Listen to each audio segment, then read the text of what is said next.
All right, and we're back. This is episode 174 of the Taproom Podcast, and I'm your host, Mike.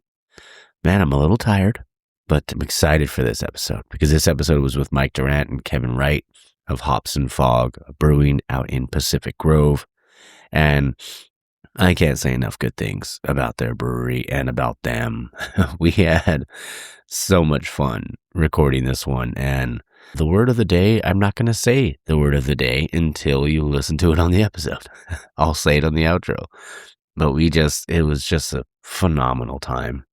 And hearing their story, and, obviously with Mike's story, starting Hops and Fog, and then Kevin coming on as the brewer, it was just a blast.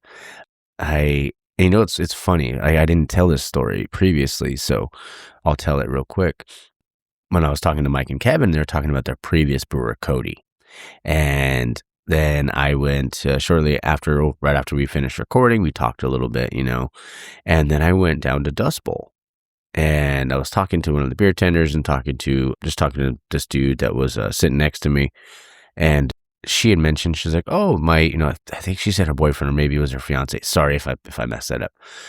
Was saying that, oh, he used to brew there. I was like, oh, Cody? And I only knew that because I had just talked to them. But Cody, if you're listening to this episode, when I get back up there, definitely want to record with you. I think it'd be so much fun. I am trying to go out there sometime this summer again. Just not sure on the time frame of when, but I'll keep you posted. I love it up there, man. And again, Mike and Kevin were great, and the beer was great. I love the vibe in that place. And you know me, anything aquatic, so anything water, I love. Like, growing up, basically at the beach, I was always there. And it was just so much fun. So I'm excited for you guys to listen to this episode. It's going to be so much fun. Before we get into the episode, though, I want to mention I recorded with Jeff Allworth, the wonderful author of the Beer Bible.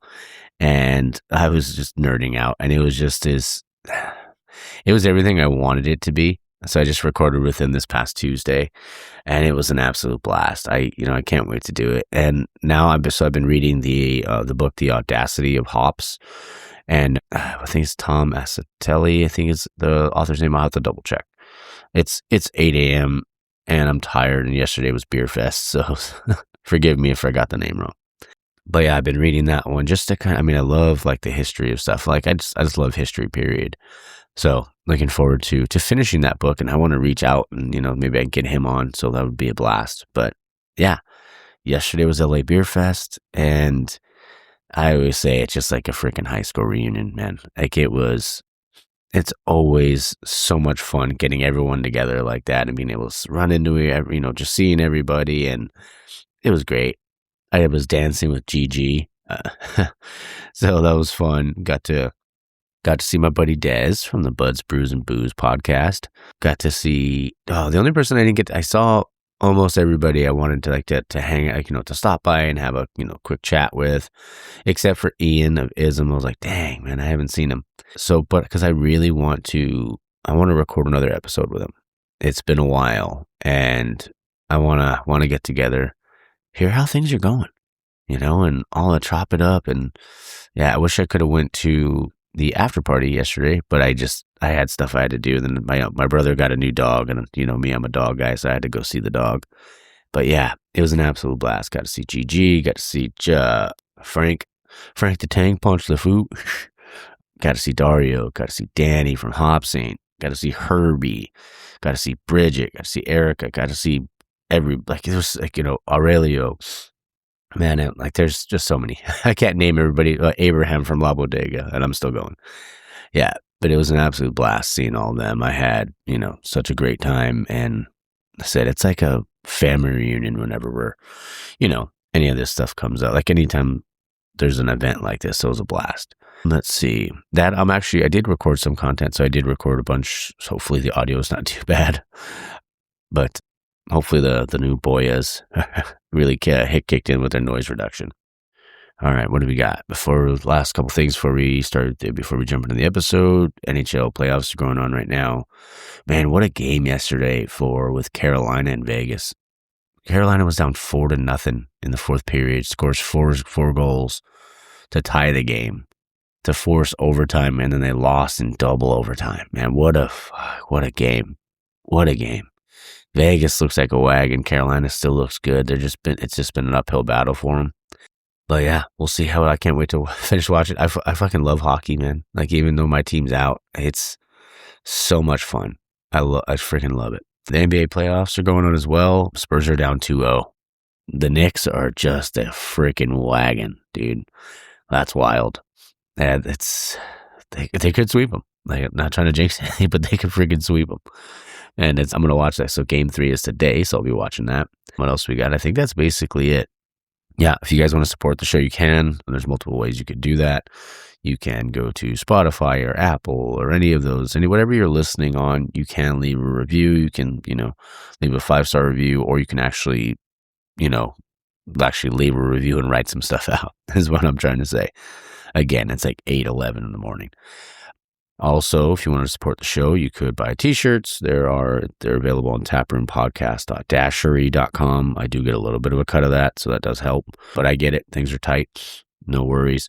Last thing is, if you've ever thought about starting a podcast, now's the time to do it, because it's so easy. You could even buy lapel mics, and they're super cheap, and you could do that on your phone if you wanted to.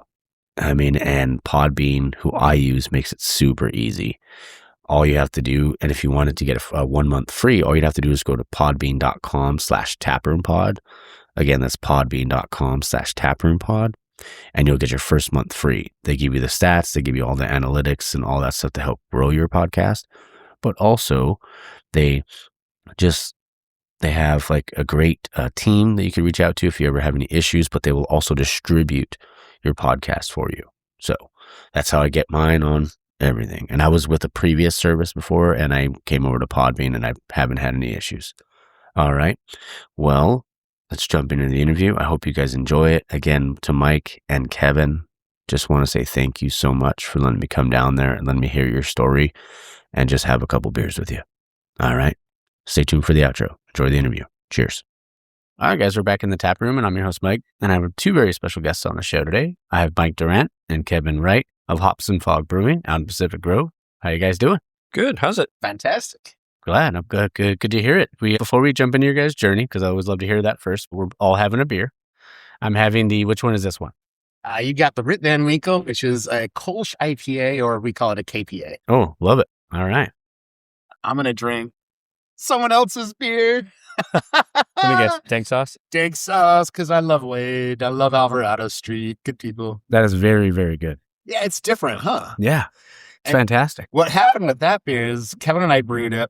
We were expecting the hops to really take over and the yeast to kind of just be back in the background a little bit. Mm-hmm. And instead, the Kolsch yeast kind of ate out some of the hops.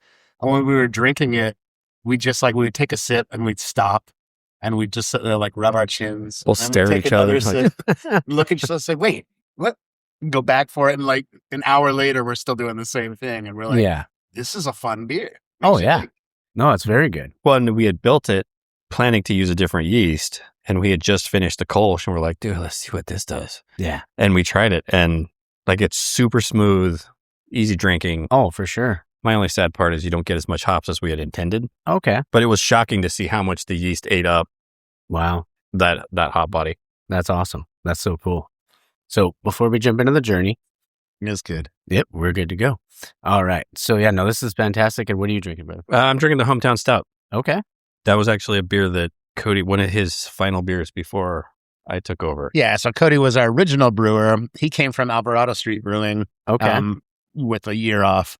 And then he came on and was with us for a couple of years. Just took a huge promotion. Great job over at Peter B's brew house to take over their brewing. Oh, wow. So, we love the guy. He helped us through some critical points in our startup. And, and it's a cool brewing community. And so we wanted to give him props. And he left with this beer, and beautiful. I love it. And I love the artwork. So, but before we jump into Hops and Fog, how did you guys get started? What's your whole journey in craft beer? So let's rewind it 40 years. This is going to take about 10 hours. Yeah. How long is the podcast? We can go as long as you want. It kind of started back in, I've been homebrewing for a long time, 25, going on almost 30 years of homebrewing. About 2015, I started getting really, really serious about it. And in 2018, I was entering a lot of contests, and I had a blogger that reached out and wanted to do a story about homebrewers and pursuit of the dream of opening a brewery. Yeah. And so she wrote up a little article on me, and I had a friend maybe a year later that read that article, and she just called and was like, "We have to do this. We have to do this in PG." So that was kind of the very, very short story. And if you know me, there's no such thing as a short story. Okay. So that was actually proud of impressive. Yeah, really No, I love that. So you were homebrewing for all that time, and how about you, Kevin? Yeah, I've been homebrewing for probably 20 years. Okay. But I've just been in love with craft beer since I could drink. Legally. Okay. Yeah, but I've only been here 8 weeks. Yeah, 2 months. 2 months. So I had been brewing because for me, beer is kind of a catalyst for community and conversation. And when COVID hit, I stopped brewing because it's hard to commit to 5 gallons of your own beer. Yeah. And that's all you have. And so I just had stopped brewing, and it just wasn't the same, drinking by yourself. And I had slowly started to I want to retire from brewing. Okay. It's just, I just don't have it in the home system anymore and clean up. And then Mike and Jimena had this opportunity, and I was like, well, why not get twice as big instead of a homebrew system and go there you go. phenomenally bigger. But I love the brewing process. And you get paid for it. And I get paid. Yeah. Paid for it now. To me, and the running joke, you do more cleaning than you do brewing. Of course. But I am so, it's so much fun. Yeah. It's ridiculous. If you asked me to clean this much at home, I'd probably be grouchy. Oh, yeah. Dude's got his training wheels on for sure. But oh, yeah. I equate going from homebrewing to this level if, you have your favorite movie and you can quote it forwards and backwards. Yeah. And now you're going to watch that same movie in a foreign language you don't speak. Yeah. Sure, you know the movie, but it's a little weird. Yeah. Things are a little off. Yeah, that's true. It's the same thing. I know the brewing process, but times are slightly different because the quantities are different. And the temperatures are the same, but at 120 plus gallons, that's a really hot boil. Yeah. So just getting used to that, but I love it. And it's, even since I've been here, I sit quietly sometimes out in the patio listening to people because I like seeing what people say about the beer. And I just love conversation. And that's what the beer is to me. So yeah. And I feel like that's the best way to to put it, because when, even for the show, it's the base of it is just sitting across from somebody that loves craft beer and talking about it. Yeah. Right. I mean, and it's cool that you do that because, you can take that feedback. There are some people out there that don't like feedback. Yeah. But you have to listen to the customer, right? Yeah. I mean, to a certain extent. It's kind of my feeling when you start participating in a lot of contests, whether it's World Beer Cup or American Homebrewers Association, you don't necessarily get into those things, or it's the wrong idea to get into those things to win awards, because it's very difficult to win awards at that stage. For sure. Yeah. But you do it to get feedback from people that aren't your friends, people that aren't going to tell you how awesome your beer is, no matter what you did. Yeah. And so to get feedback from people that drink lots of beer, that study it, that really care about it, that's the more important part, because with those little bits of feedback, you can really make lots of really big changes to your beer. Oh, yeah. Everybody loves free beer. That's true. It doesn't matter if it's good beer or bad beer. They love it. But I'm the same way. When people are sitting up to the bar and they got to pay for it, and they care what's in that glass. Of course. They care how clean the glass is. They care how clean the bar is. And there's a pride that goes into each glass, and the bartenders serve it with pride, but it's just fun to see people have that first sip and that smile. Oh yeah. When it hits just right, whether you like a sour or you like a stout, you can appreciate the work that went into it, or the art that went into creating that. And that to me is always fun. Yeah. And I was actually going to ask you that too, because what was it like the first time, for both of you, seeing someone enjoy your beer? Magical. Yeah, a beer that you made. I cried. Yeah. It's one thing. It's different when it's home, right? Because our first beers came when we were 20-something years old. Yeah. But when you open something professional and you have people that you don't know come in, and all of a sudden, and when we opened up, we didn't have our own beer. Yeah. We just shotgunned into opening. We were we got to open. We got to get something going on. It was Car Week in Monterey, which is enormous and blown up.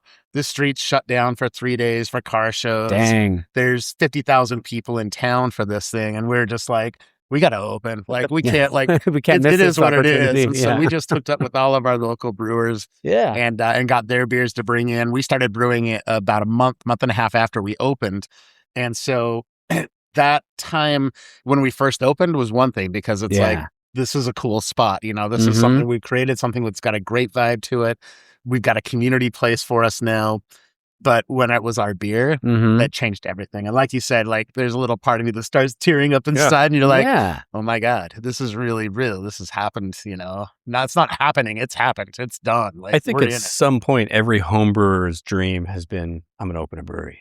And then it's the, you know, the unique ones that are like, nah, we're going to do this. And, you know, to sit across from someone who's having your beer, like, going back to your friends love it.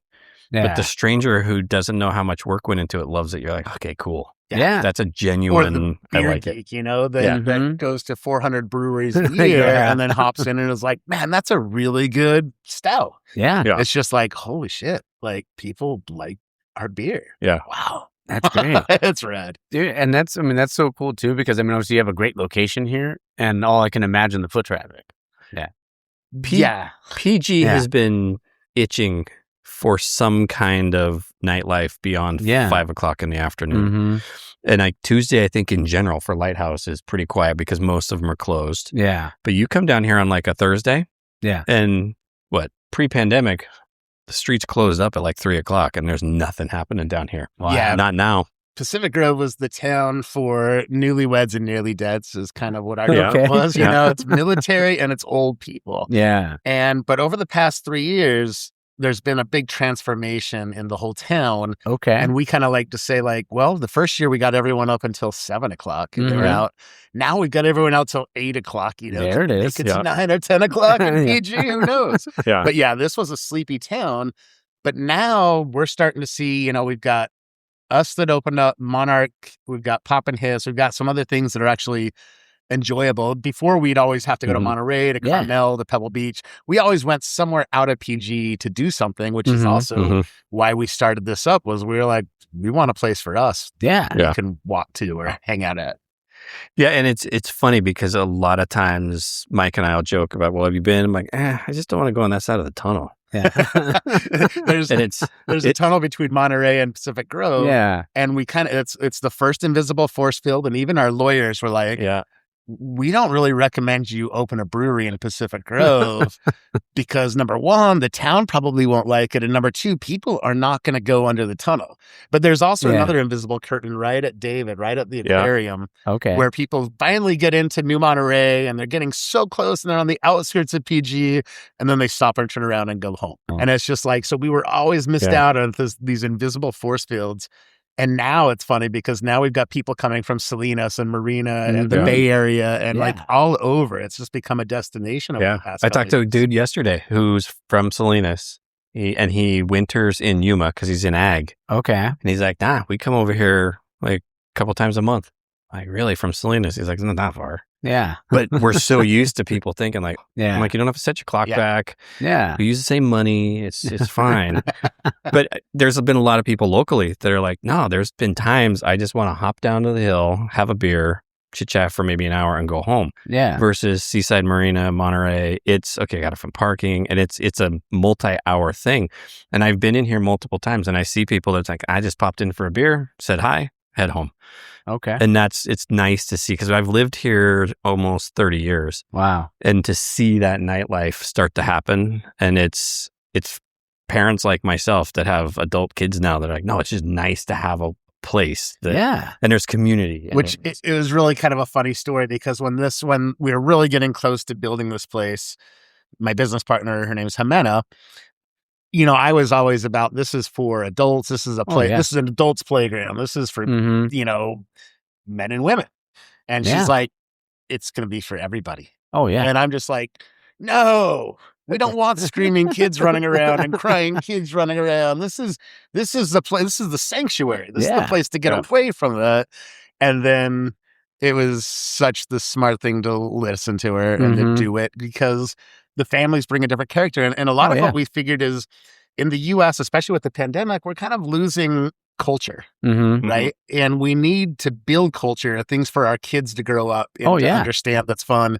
And that was starting to leave us. And so now, like, once kind of my mind's changed in that families would be good, then you see the benefits of, like, you're giving kids something positive to see, that people can hang out with each other, spend time enjoying each other, not on their phones, not on their computers, but they can have a drink, some food, and just hang out and talk. Yeah. And that's something that our kids need. Well, I don't know how many times I've been just on the patio, or like last week, there was a group at that table and a group at the corner table, not related at all. Somehow sparked a conversation, and then it got the table over here in the corner, and all three of them across the place are talking. Where else are you going to have that kind of community build? Yeah.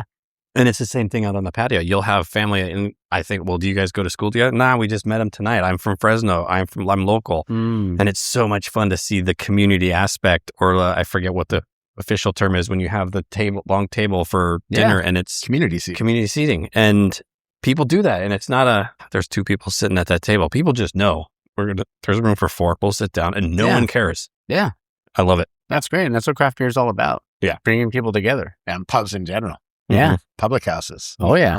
It's the reason why they're there, and reason why they made it so far in life. Yeah. I love it. And I'm always curious too, because I go into whether it's a different part of California or a different state or a different, city or anything like that. Like, what do you see? Like, obviously being so close to the water, like, what do you see? Like, a little more lighter stuff being consumed, or maybe because it's colder, do you get some of the warmer, like the stouts to warm you up, or like the barley wines or stuff like that? I don't think about barley wine. I see a big. I don't. Say I don't like barley wine either, but I don't think the coast has as much to do with it as the temperature and the climate has to do with it. Yeah, and then just general trends in beer itself. That's like true, we're seeing a trend right now from IPAs into Pilsners. Yeah, the lighter stuff going back into that beer. And I think some of it's burned out palates. But being the temperature that we are here is like an average of 60 to 64 degrees. It's foggy a lot. Yeah. And stronger beers tend to be, a little bit more preferred unless it's a warm day, and we're finally like turning into San Diego. Yeah. Every once in a while we get multiple weeks. You almost get like 75 sometimes. It's crazy. Oh, okay. That's wild. But 75 here feels like 100 degrees in LA. So. Yeah. But yeah, I would say would you say that it influences more of like? I think now people just want good beer. Yeah. And I think they want good beer with a sense of belonging. And you come in here, and Brandolin, one of our bartenders, always makes everyone feel like they're that person, that this is their local bar. That's whether you've been here 20 times or this is your first time. Yeah. And I think when people walk in, how many times have you traveled and you're like, I don't know what to order? Everyone makes you feel, it's like Cheers moment. Everyone, know everyone's name. And I think people want that sense of belonging also. So regardless of, because the KPA is that type of story, in that someone else was talking about it, and the guy looked over and he's like, well, let me have one of those because that sounds interesting. And then they started talking about another bar they were at and something else. And so they want that community. Doesn't matter what you're drinking. Yeah. And they want to see that you give a shit about what you're doing. Oh, you care about them, that you care about your product, about the vibe, the feeling that you're leaving them with, the experience. Oh, yeah. I think the experience is becoming like so much bigger than what it was, because now, like with Gen Z, they're not drinking as much, right? So when you can create that experience, they all want to come down and be a part of that. Yeah. I have a theory on that, though. Yeah. There's lots of ebbs and flows of life. That's true. And right now, you got to look at it, and how much does it cost to buy, how much in LA does it cost to buy a craft beer? It could be like $9, $10, $11. Yeah. Yeah, exactly. How much was a craft beer when $5. I got out of college? Yeah, it's like $3. I could go buy a 12-pack for $12. Yeah. Or a 6-pack for $12. Yeah. And so the cost has gotten out of the range for Generation Z to like. But I also feel that when Generation Z, becomes in their 30s. Well, yeah, and when they leave the home, they leave home and they realize. Well, I didn't say their 40s, but No, but when they start getting out there and they start building their professions and building their careers, they'll start making more money, and you can save up all the money you want. You can't take it with you when you die. Oh yeah, so you should share it. You should have fun with your friends. You should have experiences. Things that are going to say that you enjoy the moment, and you enjoy the moment with the people and the things you're with. Oh, yeah. And I think Generation Z, I think all the generations get there. It's just the flow of one generation to the next. And, I was Generation X, Gen X. Yeah. And ours was just different, and it's funny to see how many relationships in life there are. We can all say, yeah, it was tough going into high school. But the reality is that our time in high school was different than Kevin's daughter in high school. Yeah, 100%. And then when I was younger, I would say, oh, it's bullshit, it's just emotions. And my parents would tell me it's just emotions and hormones. Everyone goes through it. But that's not true. Everyone's got different ways that the communities were around them when they were growing up. And again, it goes back to the cultures. Yeah. We want people to grow up hanging out with each other and having fun with each other, not having fun with a person across the ocean on a phone. That's not, in my opinion, like a really productive thing to do. Yeah. Other than just building a relationship with someone you don't know. Yeah. I mean, you need that community, that closeness. You need to be able to be with your buddies at a bar or at a brewery and just soaking it all in, because we don't have that as much anymore. Yeah. Well, and I think if more people sat at the bar hashing out some differences, we may not be as divisive as we are today. 1,000%. Because when I have to look at someone in the eyes and spew out something, I think twice about it. I'm like, this guy gonna punch me. But if I'm on my keyboard warrior moment, I can say anything I want to say and think about it later. And most of the time I feel like I made the mistake. Yeah. Hindsight is a wonderful tool. Yeah. Man, I think you guys have so many great breweries up here. Right. And I love it because I didn't I was always into craft beer, but when I came up here 3 years ago, I was like, man, there's Other Brother, there's Alvarado, there's all these Dust Bowls over there. And now you guys are here. And you said all the other places you mentioned. Because I know when I thought of Monterey as a kid, it was always the aquarium, stuff like that, or seafood at Fisherman's Wharf. I feel like craft beer now has become a part of that experience here. Well, come on, let's let the monster out of the room. Alvarado Street did enormous things for this area and the beer influence they have. And but I think you're right. I think that it's a destination because there's so many beautiful things around here. Oh, it's fantastic. Everything is just awesome around here. And then you throw in craft beer and good food and good liquor and good wine and good people. And that just builds it up even more. So I totally see Monterey, the Monterey area, Southern Monterey Bay, and Santa Cruz. I mean, they've got a blowing up scene as well, creating these cultures but I don't think we're necessarily on the beer drinkers list. We're not Fort Collins. We're not Portland, Oregon. Yeah. We're not Colorado Springs. All these, places that grew up into beer. But we might have a cooler spot and a more laid back spot. Yeah. And we're not overcrowded, oversaturated with a million different breweries. Yeah. We've got one brewery per town almost. Yeah. I love that. And so one of the people who taught me how to brew was there's no point in opening a brewery unless it's world-class, award-winning, one of a kind. And I always used to argue that's not really true. And I get it because he was a phenomenal brewer. I think nowadays people really just want, again, going back to community, sure, Alvarado is great, and they have their own culture and their own vibe, and it's amazing. Yeah. You can go there, have a wonderful time, even take the family, take the dogs. It's great. And then you also want to find a small place. Yeah. That's kind of off the beaten path, so to speak. Not that PG's in the, backwoods, but I want to find the small brewery too. Yeah. To find the one that, when you go to town, you have to go to Alvarado. You need to go to Alvarado. You definitely need to stop in PG and go to Hops and Fog because you don't know what they're going to have on tap. 100%. And I think people are looking for some of those little hidden gems, which I'm kind of proud to say that this is one of them. I think we're a hidden gem. Yeah. Damn right. Yeah. Well, and we've had people come in. So Thursday through Sunday, we open at noon, and I'm typically kind of tidying up and wrapping up my day around the time we open. And there's almost always right at opening, there's someone from out of town. Oh, by the way, Kevin's our brewer. I'm the jester. I'm the jester king, but he's the brewer. So he does all the morning work and all the hard stuff. I do all the hot, steamy stuff. There you go. But there's always someone at the door. Are you open? Where are you from? Well, we're from Colorado, or we're visiting from Fresno, or we just hit the aquarium and someone said to head down to PG. And to me, that is cool that there's always someone waiting to get in. So last week, and on that same note, but vice versa, I was at Alvarado Street having lunch, and I'm sitting at the bar, and I'm talking to Brian. We can't remember his name. Yeah. Sorry, dude. But it was great because I had a guy come in, and he's 2 seats over from me, and he's talking to the bartender, and he's like, what's a really good IPA that you guys have? And he's like, well, Mai Tai is our go-to IPA. It's like the house beer for Monterey area. Mm-hmm. And he's like, okay, because I've had your dank sauce. And the guy's like, wait, you've had dank sauce, but you haven't had Mai Tai? And he's like, well, they didn't have it. And he's like, well, where did you have that? And he's like, I was at this little pub in PG, and I had never heard about Alvarado Street. And I was just like, yeah! That's awesome. Oh, that's cool. Oh, that's awesome. That's well, great. and I think that's also what makes this place unique, too, is we're a brewery with visiting taps. Mm-hmm. And for the longest time, there was one show in the area that you could get everything, and Post No Bills held that flag for a long time. Yeah. Again, on this side of the tunnel, though, unless you want to go to a bar, this is one of the only places that has visiting taps, and you can bring the family and play games. I mean, hell, there's a wall of games over there. Yeah. That if you're staying in PG, you don't have to go over to Sand City. You don't have to go to Alvarado. I mean, you should go there too while you're here. Mm-hmm. But it's a one-stop shop. Well, and a little background for anybody that's listening is that we're tiny. We're a little itsy nano pub, brew pub.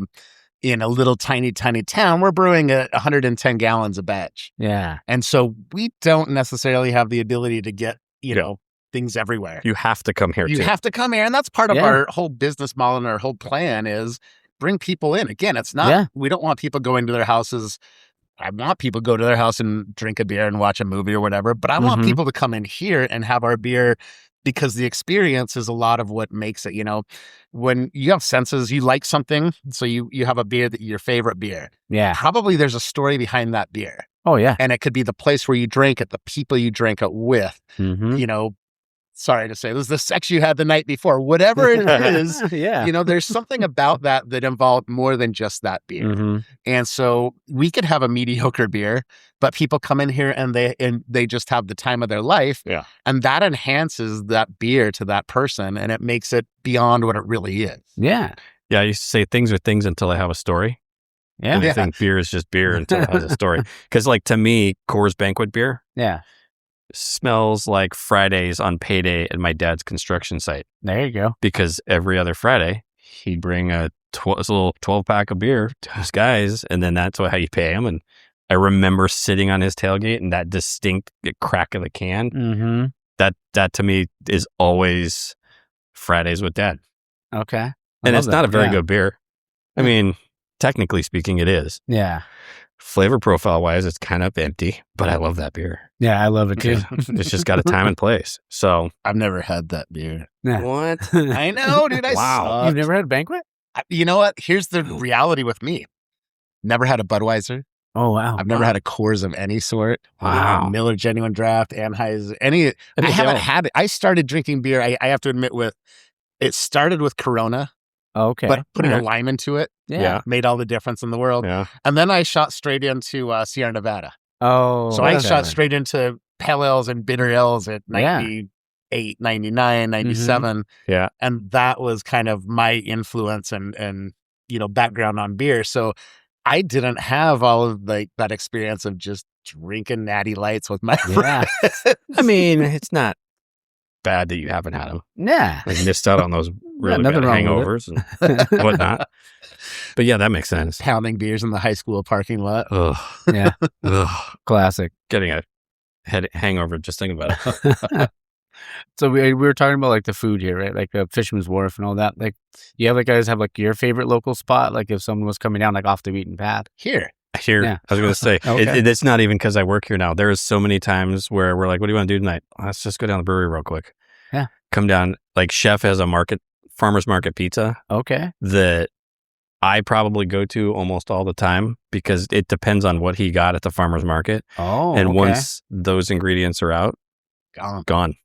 And let's give you background on our chef too. Yeah. We're not just some pizza schmo pop. We were gonna be when we started the concepts of this brewery, we wanted a hot dog cart in the back. Okay. And they were like, no, you have to have a real kitchen. Yeah. And we're like, well, why don't we we'll do a food truck in the back? Mm-hmm. And they're like, no, you're not listening. You have to have a real kitchen. So they were like, so finally, we realized in PG on Lighthouse, there was no manufacturing. So first of all, Pacific Grove was the last dry town in California. Oh, wow. So until 1969, you couldn't buy alcohol in PG. Oh, shit. And so that's kind of a big influence on the culture of this town. But so anyways, when we didn't want I didn't want kids. I just wanted to focus on craft beer. And then I went and did, I think it was beer and brewing or craft brewing, did a big immersion course in Austin. And I went to join that and go to, some really great breweries, Jester King, Pint House. Oh, yeah. Talk to their owners, walk through their systems, talk to their brewers, really kind of learn about it. And on that trip, we just kind of changed. And we said, you know what? We're not a craft beer house. We're a craft house. Yeah. Like, we're going to make great food. We're going to make great, pizza. You're gonna make great beer. And it even got to the point where when you're building kitchens and you're doing something like this, you got a lot of consultants and people that are trying to help you so you don't make a lot of mistakes. And the consultant's like, okay, so where are we gonna put the soda in a box? You've got Coca-Cola and Diet Cokes. And he's like, well, you can't have a restaurant without Coke and Diet Coke. Like, sorry, but everyone will revolt. And so we're like, okay, we're gonna do it. Yeah. And then as we got closer, we were just like, why the fuck's okay to say? Yeah. Okay. Yeah. Good. Why the fuck would we have Coca-Cola? Like, we're not Coca-Cola. We're not a big corporate shop. We're everything against the big corporate side of things. Yeah. And so I look at Jimena, I'm like, let's do craft sodas. Like, we're going to make cream sodas out of like fruit juice. Like, we're in the middle of fruit mecca with Watsonville and and vegetables with Salinas. We've got all of the access to this really fresh stuff. That let's be a craft house. And so when we started to look for people to work in the kitchen, we were working with this guy Justin, and Justin was the chef over at Folktail Winery and done some really great things with Montreal Bistro and some other really big restaurants in the area. And we bring on Jeff actually hooked us up with Justin. Makes sense. And so Justin's first question is, well, how much money do you think you're going to make? And he's interviewing for a job, he thinks. And we're just like talking to the guy. Yeah. And we're like, I don't know. Do we be stoked if we made $500,000 in the year? And he's like, okay, so you're not looking to hire me. So and we're just like, all right. So, but then he got us, he got us in touch with some people. So our chef is trained at the French Culinary Institute in New York. Wow. He worked at Michelin star restaurants in New York. We've got another chef back here that works at Foray, which should be a Michelin star. Aubergine, which is a 2 Michelin star restaurant. Wow. So two of our cooks are like from the top tier of cooking in the area. Yeah. Like, they would get along in Johnny Black. Stephen belongs in Johnny Black's kitchen, not running our kitchen, And but he's the most humble dude you can think of. Like, and he's the coolest, the coolest chef I've ever. Yeah. I've got a lot of old best friends that were chefs, but that dude is like on a different mindset than anyone else I've known. He's not crude. It took me so long to hear that guy swear one time. Yeah. I don't think I've ever heard him swear. Oh my God. You don't hear him swear until one time when someone makes 4 market salads instead of market pizzas. Then the dude wants to rip a head off. But no, it's happened one time. So so we've got some really, really good chefs. All our sauces are made from scratch. Our doughs are 3-day fermented. I love it. Our dressings are made. We get all of our produce locally here. That's great. We're fortunate to live in in a really, really good area for food. But what those guys are putting out for food. So when I say I like our food, I'm not. That's fantastic. But if you're looking for places around here that where I want to go hang out and drink, Rudolfo's. That's what I was going to say. Rudolfo's might be number one. Okay, what do they have there? It's a chicken parm. That chicken parm and chicken parm sandwich is fire. And then on Sundays he does like a hot wings, it's like a pop up that he does himself. That becomes nice. Fried chicken and stuff. And to go back to Rodolfo's, to bring it here is the menu will change, or the beers will change, because we want people to always come and try something new. Oh yeah. Where when I go to Rodolfo's, and this is the example you use, I will always get the chicken parm because it's so good. And there's probably 92 other things on that menu that are amazing, but I'm always going to go to that one thing. So we mess with our customers big time. And at first they were pissed at us, I think. Some of them were, not everybody. Yeah. But I find myself just exactly what Kevin said. I go to a restaurant that I like and I always order the same thing. Yeah. And so we made it a project of ours to say, when people love it, it's time to change it. Yeah. And so we'll take the best-selling items off the menu and we'll switch them to something else. And it's to force people to try something different, to realize that, listen, like we're not this one-shot thing. Yeah. And there's more to you than just ordering the same thing every single time you come in here. So we don't have the same beers on week after week. We're tiny, so we sell out of them quick. The food menu changes quite a bit. We have specials that come up based off of what we can find locally for the day. That's great. So yeah, this is really a good craft. The other place I have to throw out Jerry a little bit of love is the Spotted Duck if I want to spend a little bit more money. Yeah. So right across the street is Spotted Duck. And so it's like I can go have my Wagyu smash burger or the chicken parm sandwich over at Rudolfo's, or I can go across the street and have duck fat fries. And a burger that just is like it's monstrous. Pork belly. Like it's outrageous. Yeah. Oh, that sounds awesome. There's one thing we're not at a lack of in this area, and that's good food. Oh yeah, definitely. Well, and it's funny because PG is its own food scene, Seaside is its own food scene, and it doesn't matter what city. Just kind of like throw a dart and you're going to hit something amazing. Yeah, this area is special. I love it. Yeah, I know. This is my first time to PG, so I was like, this is like it reminds me like of an old like seaside, like a seaside town, like from like Jaws or something. Never like made that. it past the force field. Yeah. Because I mean, the last time I came up, it was 2023, but I was like, man, there's so much more out here to explore. Yeah, and it's a Tuesday, so this is a Tuesday vibe, but you get in once Thursday hits. Oh yeah, like it's a lot busier and it's hustling around.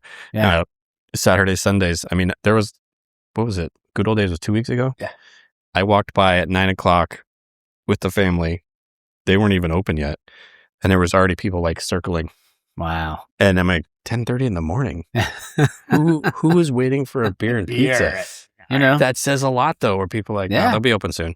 Yeah. That's huge. But that's great because you built that trust with the community. And I feel like that's like I feel like that gets overlooked a lot, like especially when you like not everyone always thinks about that, just like not everyone always knows the story behind that beer. They just see someone go and pour it. They don't know the blood, sweat, and tears that go into everything you have to do and all the cleaning you have to do, right? It's my favorite little meme or like GIF or whatever on Instagram now is to see all the videos where it's like everyone asks how the beer is, but nobody asks how the brewer is. And the brewer's in the background crying, sweating to death. Yeah. But it's fun though, because this is a place that if I commonly hear, I don't like beer. Like, well, what don't you like about it? Yeah. Well, I don't like hops.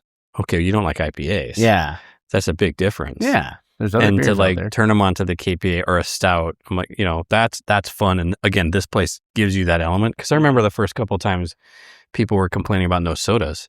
Oh yeah. And I watched Mike go sit down with them, explain it to him. And they were like, oh, okay. Yeah. And just because you're so used to getting a 7-Up or a Sprite, and that's just, you check that box at the restaurant. But okay, now I'm going to try something different. My daughter did it. She's like, I don't want a cream soda. And she got it. She's like, we got to go back for the cream soda. Yeah. And the thing is when people don't have something that they're not used to, of course their reaction is going to be a little bit like, you put them out.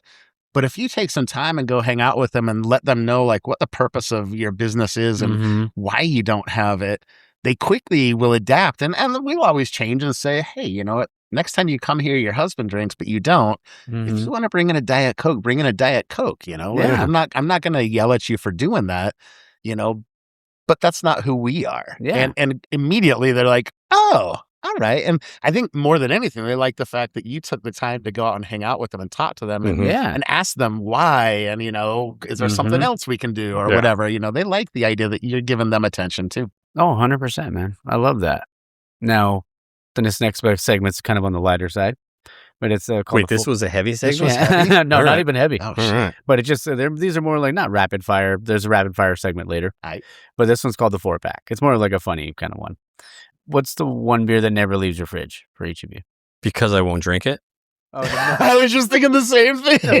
Because I have a fridge full of beer that I won't drink because it's like, oh, that's for a special occasion that I've had to start cracking. Because like, what is a special occasion?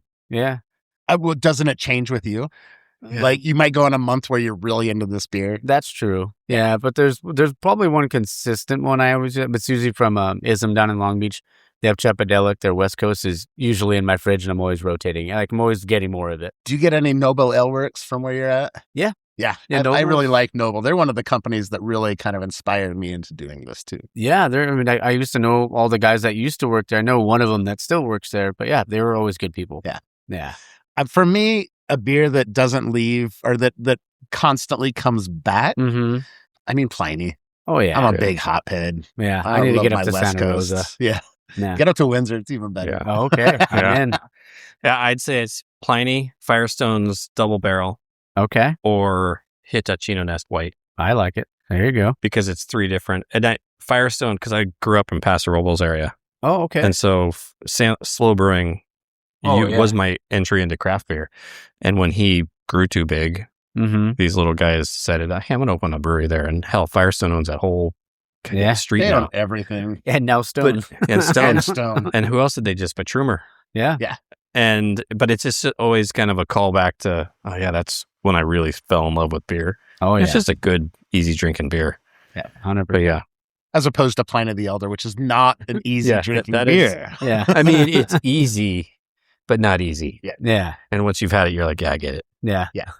And the sad part with Pliny, and I think with any beer that you really like and you get a lot, is you start getting to know that beer. And when they're off on making that beer, you recognize either it wasn't transported right, like the hop bill didn't work out this time around, or you check the label to make sure you didn't get old skunk. Yeah, exactly. But you get to know that exact style of Pliny the Elder that you love. You know, love it.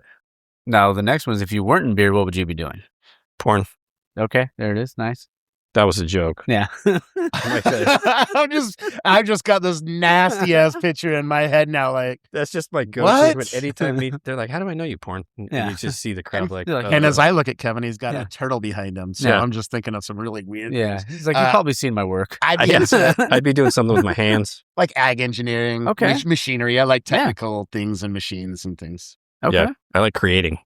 Love it. So like the art of beer is perfect because I work with wood, I work with glass, I work with resin. It's like building and creating that'd be my jam. Yeah. Yeah.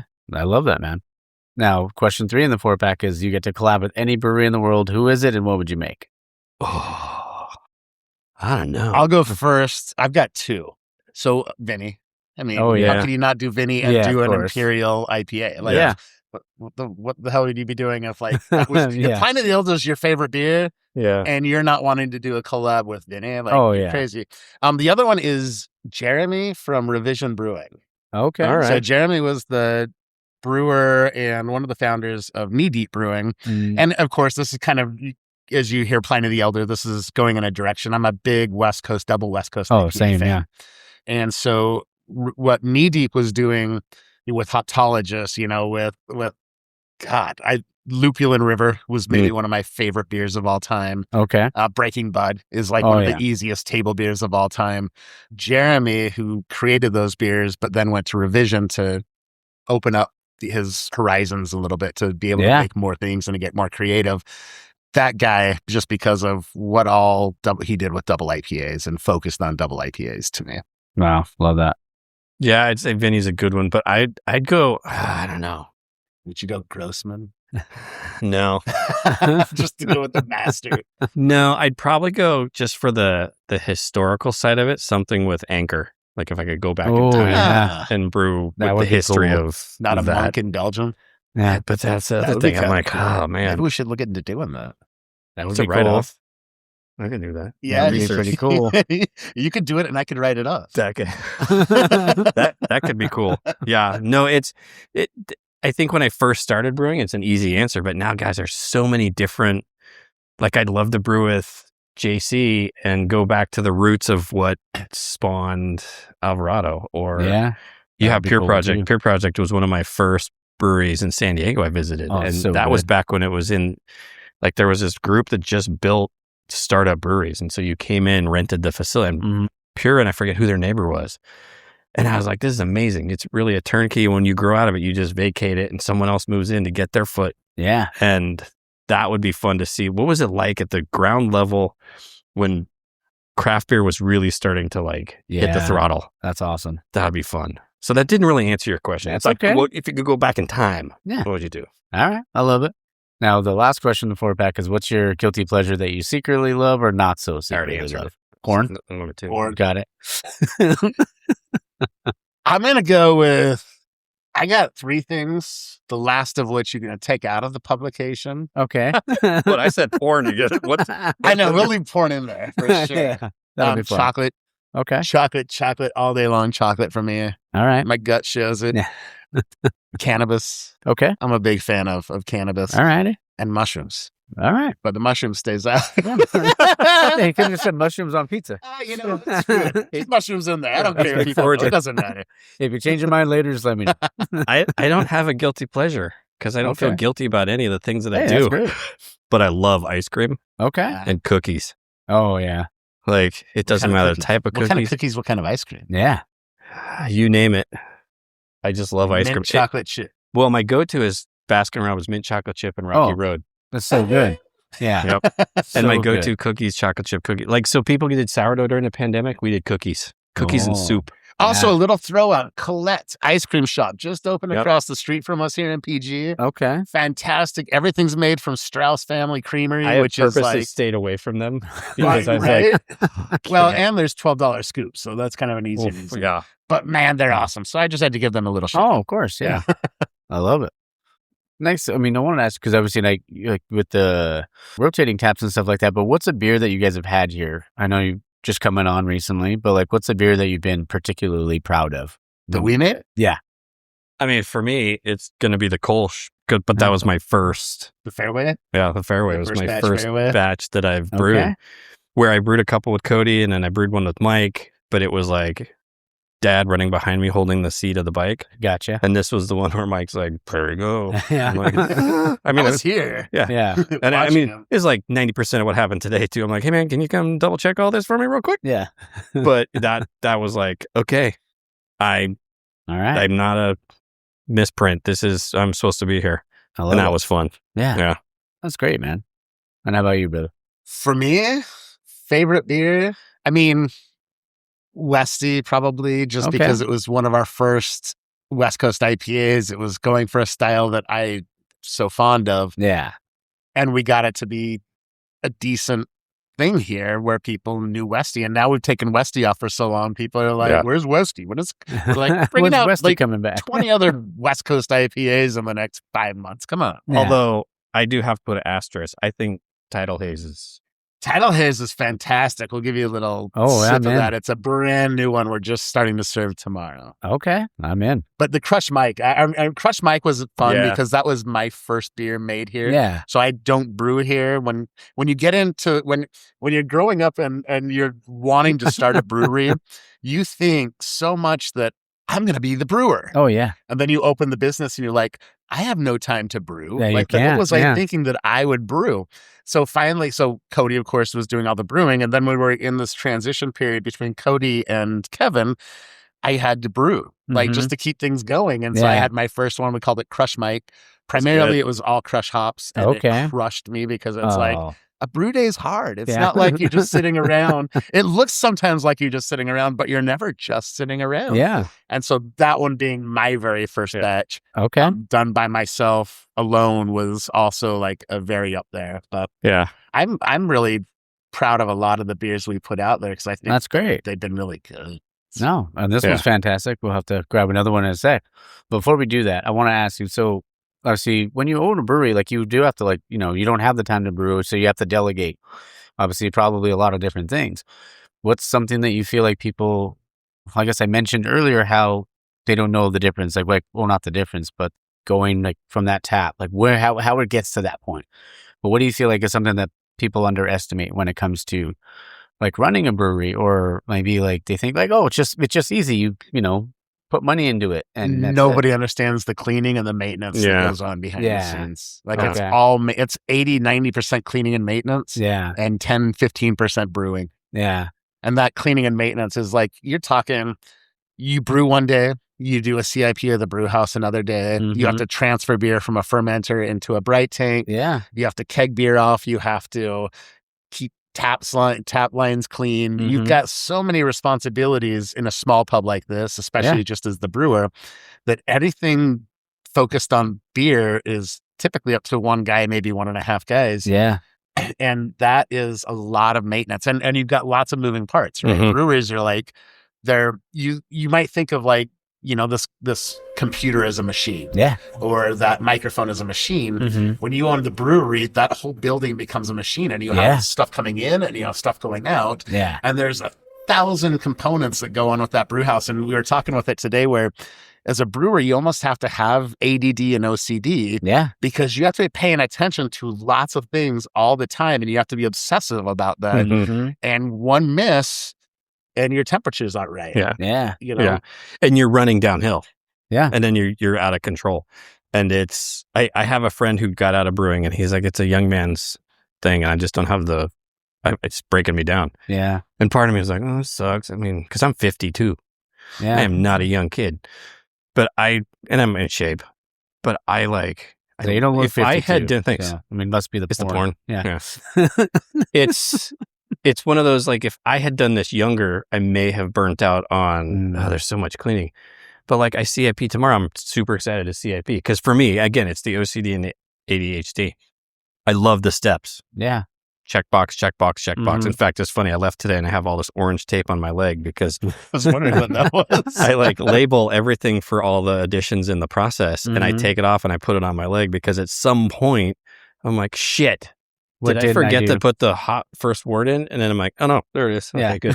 We're good. And like that to me is my brain's organizational thing. And even though it's in the system and I'll still write it down, but like the cleaning, it's just, I see steps A through Z and I knock them out, and it's fun.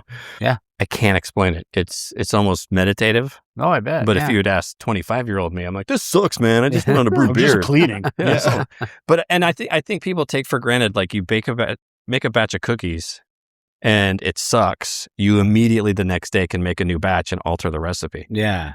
This Tidal Haze that we made is phenomenal, and we made it, and we were like, it was fermenting and everything else, we were getting more and more excited. But if we had fucked up, it could be 6 weeks before we find out how bad we fucked up. Yeah. And you can't just be like, no, let's just go back again. There's considerable loss involved. And I don't think people realize that, okay, we were planning out, what are we going to do for the rest of the year? And people think, no, you just brew the beer. But there is loss that goes on in those things, but let's also put it into comparative values here. Mm-hmm. If I brewed a batch of beer and it was just complete shit, I'm dumping 110 gallons down the drain. Yeah, of course. If Wade at Alvarado brews a batch of beer, he's dumping 3 times, or out in Salinas, 10 times more. You can't recover from that so easly. So on our side, if we really created something that was just horrible, it would go. Like, we wouldn't serve it.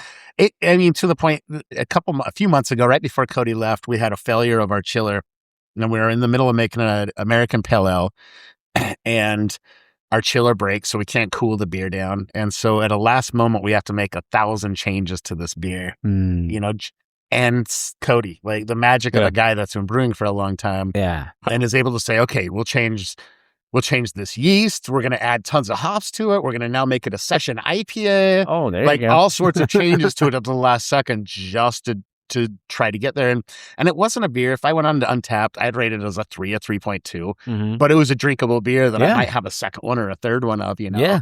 But it wasn't anything I'm going to go home and think about. It's not Rip Van Winkle, where I'm going to be like 10 minutes from now, take another sip and another sip and another sip, trying to figure it out. But, again, we can take on certain losses being at this size. Yeah. That Russian River, Alvarado Street, Dust Bowl Brewing, those guys can't, because their losses are tremendously bigger. Oh, 100%. Yeah. I mean, in our brew house is the size of probably their pilot system. Yeah. Like, ish. But it's funny, you mentioned Spin Cycle, and that was the beer that was coming on tap or online as I came in. And I heard the story. I'm like, that's a really cool story. But now, having been through the process, I'm like, Jesus Christ, if that happened during the process, you'd see Kevin just running down the street in a fetal position, like 3 blocks down. Because, I mean, you have a finite amount of time, but you don't, but you do. And to be able to, like, shit, what do we got? What can we do? How are we going to pivot? Like, that fucking amazing how that beer turned out. And Kevin said something earlier, where I'm trying to remember exactly what it was, but he said, oh fuck, I can't remember. What were we talking about? We were talking about something. I don't know. It'll come back to me in like 5 minutes from now. 2:00 in the morning. Yeah. Be like, I remember. Hold on. Hey, I make a phone call. Dude, you woke me up. I know, but remember that podcast from earlier? I just remembered what I was thinking. Well, and I think it's like I keep comparing myself to Cody, and Mike's really good about reminding me, like, dude, he had the whole 1.5 years to learn this system. Yeah. He's been brewing as a professional for 5 years. You've been doing it for 4 weeks. Yeah. He was running a system twice the size in a building 3 times the size for 3 years. Yeah. And he understood. But on the other side of things, there's a lot of differences that, I wish Cody had on your side, where it's like you're interested in why. Yeah. Mm-hmm. Cody had learned how to brew from the pros, from Wade, from like Alvarado Street. So he always followed a recipe and followed a plan. Yeah. Where when you're homebrewers, you figure out what that plan's going to be. And you typically have an inquisitive nature is, why is this that way? What happens if this happens? What is this? What is that? Yeah. And that's also a lot of fun because it means you're willing to go down the rabbit holes and learn about things and open up the idea that you don't know everything, and that's part of the fun part about being a brewer is figuring things out. Stopping just shy of making like peach marshmallow, whatever I can find in the pantry recipe, as homebrewers do. And let's never do a tangerine marshmallow sour. No. Because what's the weirdest part of the journey? Recipe? Every homebrewer is like, I'm going to do this. I got these 6 things. And you're like, no, why? Yeah. Why would you do that?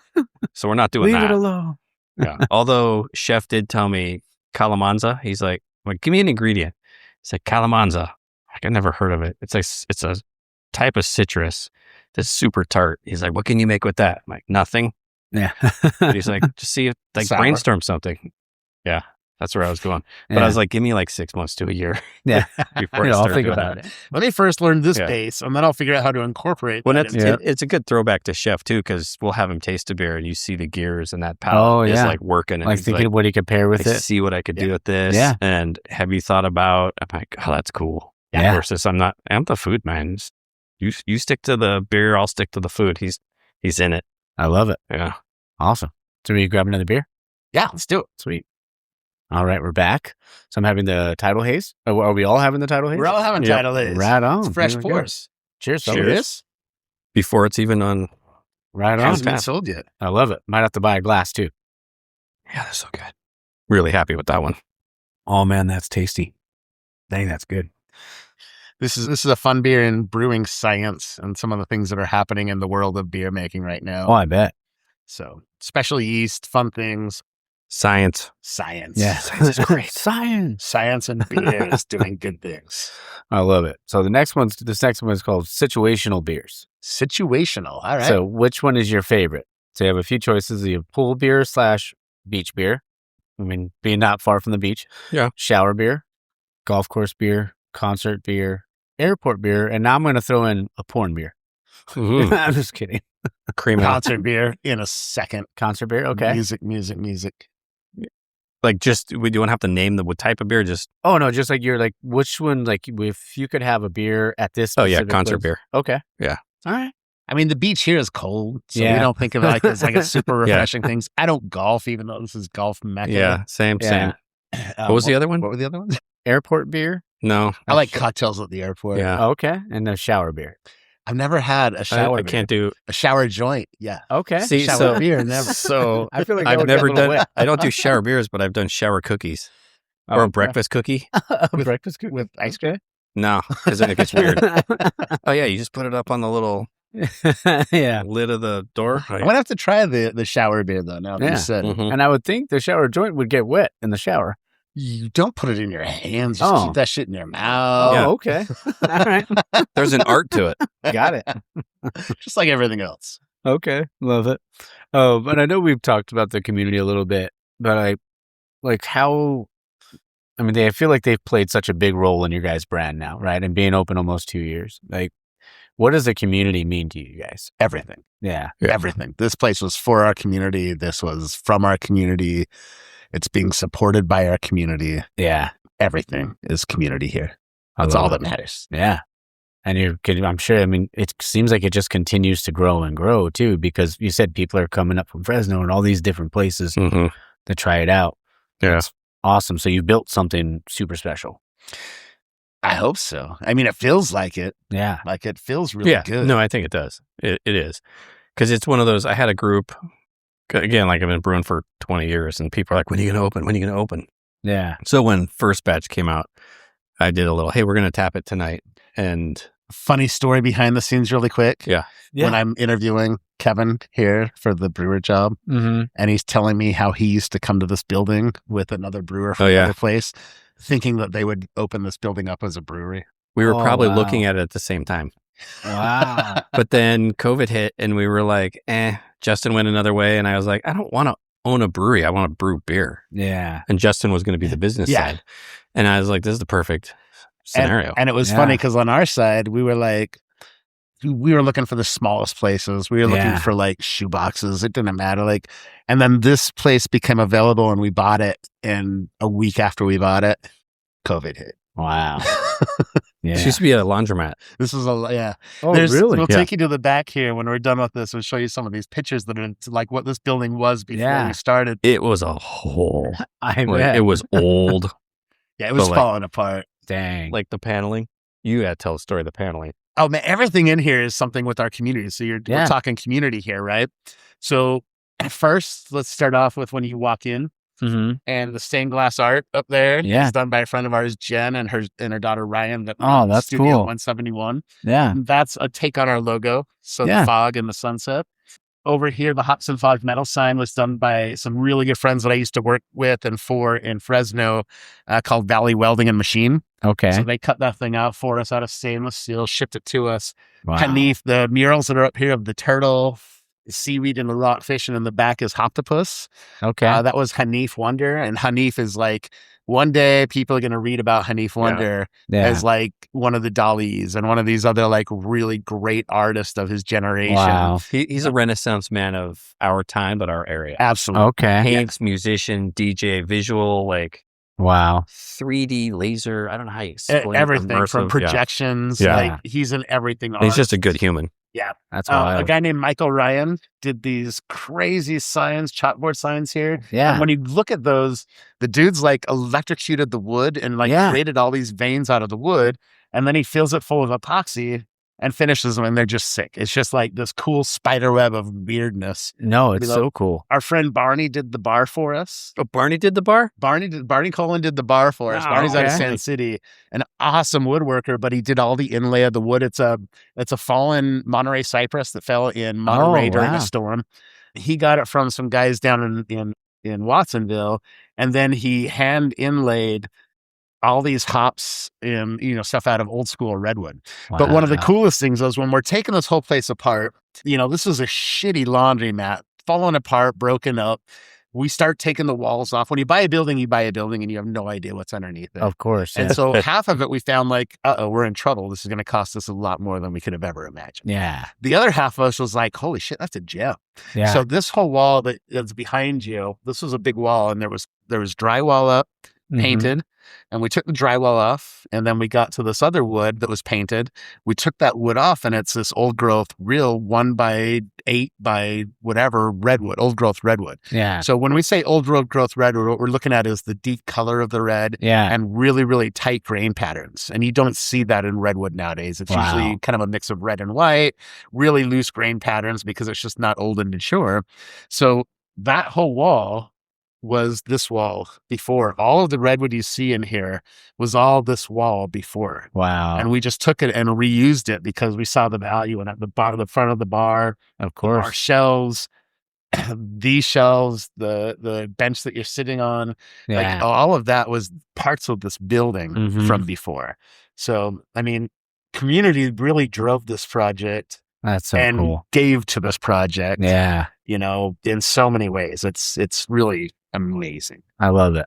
Yeah. That's really cool, man. And community wise, there was a question you had there, like, what are we doing that supports communities? Yeah. We run crawls, 4 to 5 pub crawls a year. Nice. So we host SantaCon for Pacific Grove. We have a Mardi Gras. We have a St. Patrick's Day parade called Leprechaun on Lighthouse. Yeah. We have a zombie otter crawl for Halloween.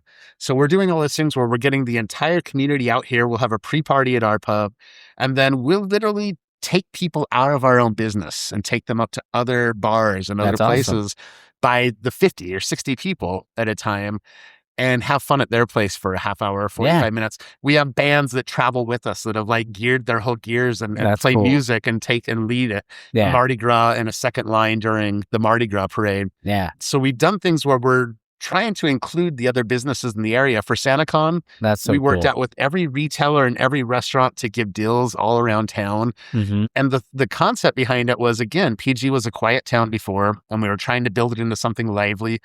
And our theory was that even if people aren't coming here, if people are coming to PG and having a good time at places, it's going to create more and more of a draw. 100%. And so the more that we built up the companies or tried to promote the companies around us, the more, number one, that people appreciated that we were trying to help our community. Yeah. And number two, the businesses that are involved are all of a sudden doing $1,000 or $500 to $1,000 better than they were. And that was helping their businesses. Yeah. The community was becoming a funner place. And it's like, you'll be walking up the street and we'll just decide like, hey, let's go into that restaurant. Yeah. And let's just disrupt everybody in the restaurant and play some music for them and get out of there before they know what is happening. And, typically you would think like a restaurant owner doesn't want that, where they don't want people to come and interrupt their business. But they saw like the joy and the fun that people were having with this and this like weird, like scene that you're creating. And now we've got kind of a funky little cool music scene in Pacific Grove. And now it's like, I go to Jimena, and usually we would take the summer off because it's busy in the summertime. And I'm just like, I feel like people are waiting. I feel like people are waiting for what's next. Well, there is a lull. Like the summer doesn't have anything really. I mean, we have, you start off with Good Old Days. That was 2 weeks ago. And that's a big parade and a fair downtown here. And then the next thing is really Car Week. Car Week is the second weekend of August. The next big thing. Car Week is the second week of August. And so there's like this 3-month period or 2.5-3-month period where there's kind of a lull. And now there's like pressure, like, what do we do? So some of the fun ideas we've got coming up here, we want to do a Miss Roper's Romp. So if you've ever seen a Roper's Romp, basically you just get dressed up like you're in the 60s again. All the women wear like bathrobes and put big perms in their hairs. Just walk around with a drink in their hand. But the other one we want to do, and my favorite one coming up here, is the PG5M. Oh, yeah. I forgot about that. Great PG5M race. Ben's going to help with that, right? 15 feet. That's what we're racing. Anybody can do it, including me. There it is. We're going to run across the street and you win. Everybody wins. This is the finish line, right? This is the finish line. But the starting line's right there. It's going to be amazing. And Ben is going to... That's actually, it was Ben and I kind of joking around on Instagram where I was like, oh my God, I think we're going to have to do this, Ben. So we're figuring out like a 5M race all around town where we can do like a relay race. It's so good. And have a relay, a little 5-meter, alligator crawl or whatever. And here, just a little 5-meter marathon. Just like things that are like ridiculously ridiculous that you can't help but enjoy it and have a good time. I love it. Yeah. That's so cool. See, they won't let pickleball happen here. But they put up with us. No, that's Carmel. That's Carmel by the Sea. No, what's the one over? Losers. No, the park over by Robert Down. They outlawed They outlawed pickleball too? Yeah. Oh. We were just talking with the city manager. I'm part of the bid committee, the Business Improvement District. And we were just talking with the city manager about turning like our old CVS stores into pickleball courts. Yeah. So it was indoor, so there's no noise. And everyone gets a chance. And you can put like a little diner and a little pub inside of it. You know what they need to do is turn it into a roller rink, because the one at Del Monte just got canned. A roller rink? This guy right here. So we've got this theater next door to us. Yeah. And, theaters aren't doing the greatest nowadays, although it's one of the things I missed the most when I was a kid. Yeah. But I keep thinking, like, if we had a small bowling alley in one of those, a small putt-putt course in the other one. Oh, yeah. Yep. 2 movie theaters and then a bar in the middle, have this beautiful Cinebar, like family cultural center. Like That'd it would be cool. blow up. Yeah. Yeah. That would be awesome. All right, let's do it. 2.0. There it is. The Saucy Otter. Yeah. Saucy Otter. The otter. All right, there's a fun story about Saucy Otter for another podcast. Okay. Yeah. The sequel. There we go. Now, so I wanted to go back a little bit because you guys talked about, like, when I asked you guys the questions about your favorite, like, situational beer, both say concert beer. You were talking about music just a minute ago. What are you guys listening to, like, at the brew house before anybody comes in? How long is this podcast? However Just long need to know how be. much time you're going to give Mike. Oh, you have plenty of time. Let's this is a rabbit hole. Let's just talk about Fish for the next 800 hours. Okay. No, I like a lot of music. A lot of what brought us together on this, that with Jimena and, kind of the group putting it together originally, was that music was a big influence that brought us all together. Yeah. I met my wife at Bonnaroo Music Festival out in Tennessee. And she was with friends of hers, then Telluride Bluegrass Festival and Coachella and Outside Lands Music Festival. Yeah. Music is a huge influence of mine. Grateful Dead and Fish. Huge bands that I'm, and it's more the culture. I think the music's fantastic and my favorite, but the culture behind those bands and their fan base and just the fact it was about everybody and not just about their music is something that I loved. But when I'm listening to music here, I tend to like Flow, Thievery Corporation, Moby, My Morning Jacket, things that just have a really nice rhythm to them and flow, because I get caught up when they're singing, and I'm thinking I'm supposed to be listening to that stuff, even though I never get the lyrics or anything. God, you and I are the same person. It's fucking weird, man. But when I'm trying to get something done, I either want silence or I want ambient flow. Yeah. I just want something that keeps me moving into a rhythm. Just something in the background. Yeah. Okay. I think. What about you? Oh, man, I love like 90s alt rock. Love 90s alt rock. I grew up in the 90s with alt rock. So yeah. I think there's a time and place for all music. Oh, yeah. And that's kind of whatever suits except for pop country. Yeah. There's no time and place. But I'm the same way. Like if I have to focus, I have to have no lyrics, has to be something instrumental or quiet. Yeah. Okay. And then, because I don't play it on speakers, but I always pitch Yeast with Aretha Franklin. Okay. It's just a song. All right. It doesn't matter. Doesn't matter. Yeah. Or it was for a while as Nina Simone. Yeah. And it just goes back to Nina Simone. Often it's old school jazz, like 60s, 70s jazz. And then when you get to really know Nina Simone, she was one of the first people to really speak out on mental health because she was bipolar schizophrenic. Okay. Oh, wow. But a phenomenal, you'd know a couple of her songs. Yeah. But like some of the first brewers were women. Yeah. And so it's just, I've always done that. All of the first brewers were women. Yeah. That's what people don't get. It's like, the man's job was something different. A woman's job back in the day was to sit at home and cook food and make beer. Yeah. Pretty much save society. But then what happened? Yeah. Monetization of brewing. Yeah. Mm-hmm. It became capitalistic. Yeah. And what happens when things get like into money? Yeah. Guys come and fuck it. Yeah. I was going to say, dudes fuck it up. Yeah. Yeah. It's what we do. We're good at it. Sorry about that. So next one's rapid fire. All right. So we had the 4-packer. This is a 6-pack. Oh, no. So first question is lager or IPA? IPA. Okay. Second one, hazy or West Coast? West Coast. Okay. Music or sports at a brewery? Music. Okay. That should have been an easy one, right? Yeah. Favorite brewery outside of Hops and Fog? Favorite brewery because of memories, or favorite brewery because of the beer, or favorite brewery because of the stories? You can do all of them. Oh, dude. So as just a chill place to hang out, there's a little brewery in Chico called Secret Trails. Okay. And, you go to Chico and the monster is Sierra Nevada. Mm-hmm. And of course, you go there if you like beer over and over again. The Secret Trails was just this little brewery away from it. I had to do a lot of work before I opened this up in Chico. And so I spent a lot of time in Secret Trails, and I just loved the concept of that brewery and the feel that I had when I was there. Yeah. The new Russian River in Windsor is like a playground, just like Dust Bowl Brewing. It's enormous and it's got a lot of fun things to do. It's got great food. Mm-hmm. And then for local, Alvarado Street. Okay. Because I love their beer. Yeah. And good people. Love it. Kevin? I don't know. Yeah. Do it.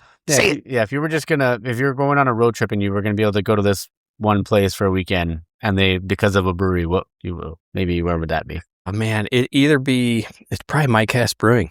Oh, down in San Diego. One of my good friends lives down there. I mean, actually, he's one of the brewers, Paul. Oh, we met her. Yeah. And it goes back to because of a story of the people I was with. Jeff and I were going to see you too. Yeah. And he had never been to Mike Hess. And so we went there, and it was just, we met someone else that was going to the show. And then we met him at the show just by chance running into him. And like, to me, that that's fucking cool, man. It's we the ran stories. into it's a story. The story and, makes the beer. And I'd go with Old School Russian River because one of the first times I took my wife there, and there was a pirate crawl that we had no idea what the fuck was happening, and we're just sitting there. And pirate crawl? Yeah. And all of a sudden, 2 people dressed as pirates. I'm like, look at this fucking guy. And then there was 4 more. And all of a sudden, we're like, we are the only 2 non-pirates in here. Oh my God. Eye patches, fake birds. There you go. I think a pirate crawl. And my band considers themselves a pirate band. Yeah. Hovering Breadcats, another group I want to throw out there. Okay. Like the Merry Pranksters are the ones that tend to go up and down the road with us on the crawls. Okay. They've electrified their music. So literally we carry wagons with all this electrified music around with us. And those guys, literally, they went and played the Big Sur Marathon. That's cool. For the entire thing, dressed as pirates. Wow. Out at the finish line. Pirate crawl. Pirate crawl. There it is. It's going to happen. I love it. Next one. What's your favorite drunk food? Ice cream. Pizza. Okay. Pizza, ice cream. And Sour Patch Kids. Oh, there you go. Sour Patch Kids definitely hold a place in the heart. Yeah. I'm a burgers for me. Burgers. So, it's hand foods. It's like you don't have to worry about. You're just like, I don't know if junk food burgers count. That's like no, drunk food. Oh, drunk food. Yeah.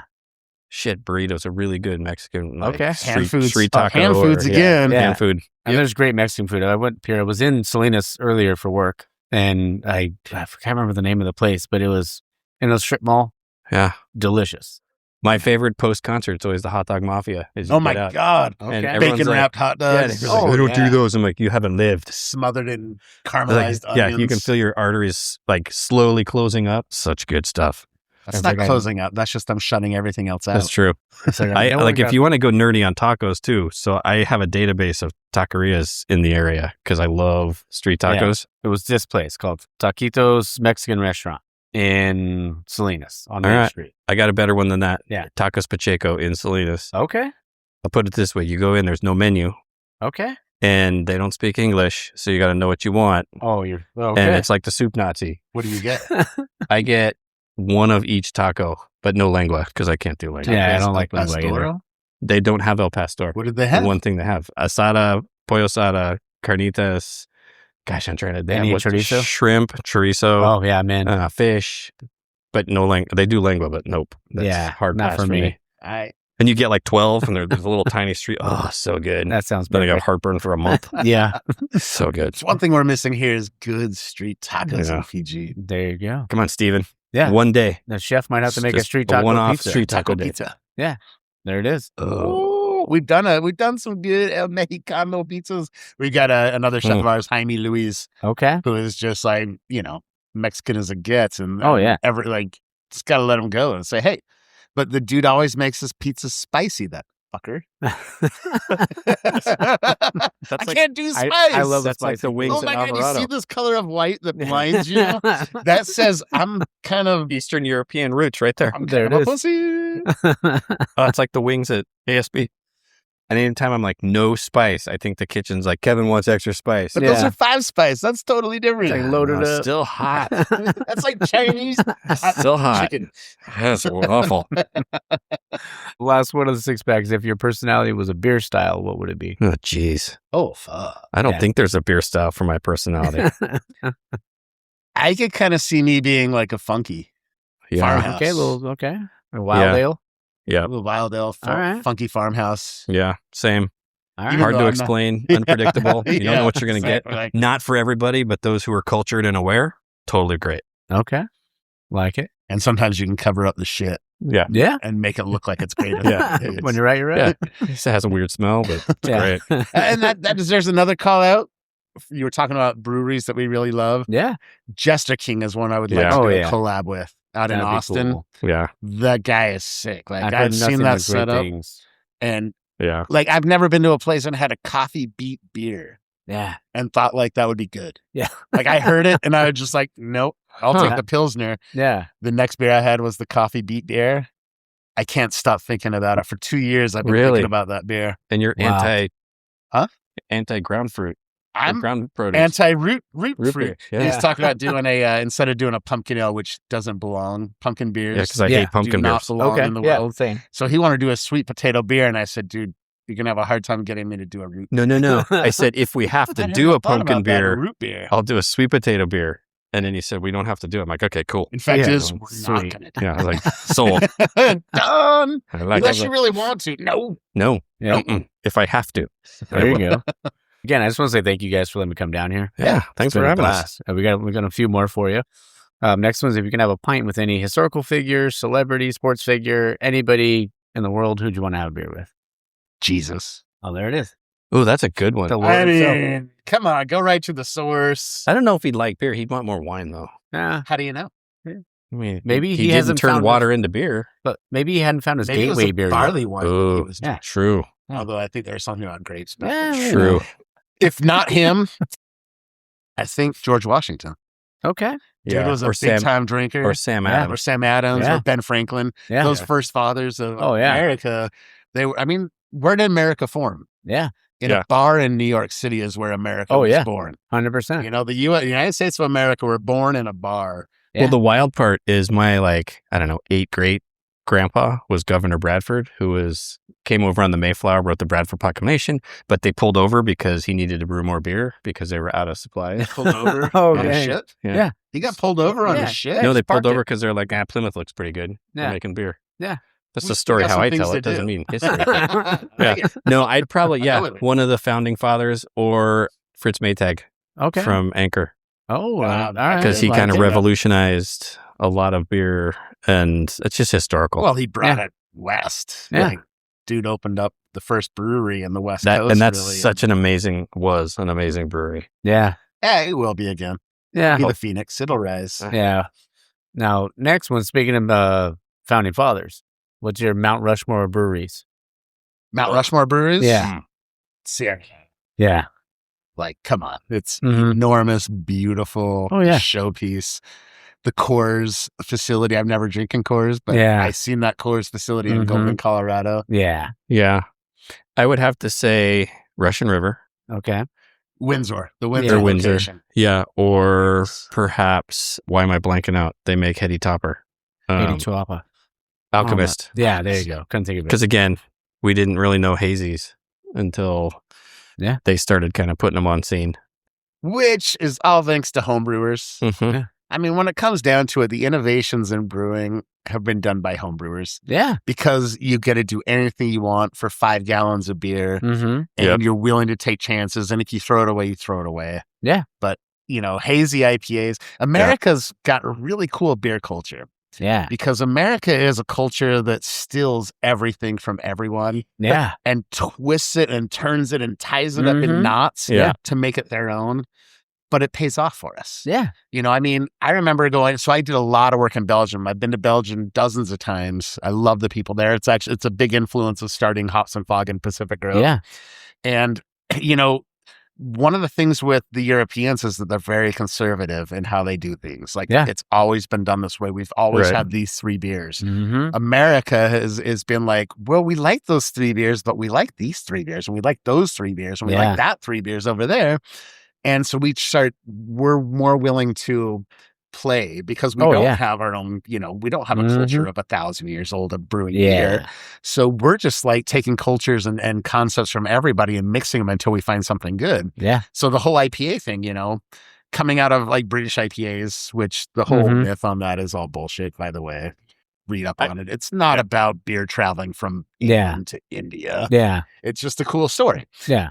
But Americans took IPAs and started making them citrusy and taking beers and realizing we can throw hops in at any point we want. And when we add things at different times, it does different things to different things.